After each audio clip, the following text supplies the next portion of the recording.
नबी करीम सल्लल्लाहु अलैहि वसल्लम ने फरमाया, तुम अपने भाई से मुस्करा कर मिलो, ये भी सदका है। जामे तिर्मिज़ी हदीस 1956।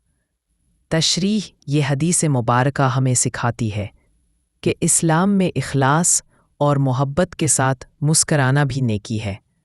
मुसलमान की पहचान ये है कि वो जहाँ जाए खुशी, नरमी और सुकून फैलाए।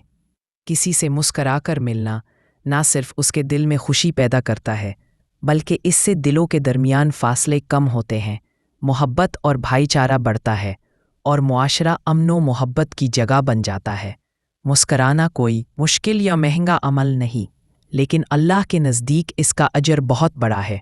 एक छोटी सी मुस्कराहट किसी के दिन को रोशन कर सकती है, और ईमान की खूबसूरती का इजहार भी इसी में है कि हम दूसरों के लिए आसूदगी और राहत का ज़रिया बने। यानी अच्छा इखलाक सिर्फ बड़े कामों में नहीं, बल्कि छोटी छोटी खुशियों में भी छुपा होता है।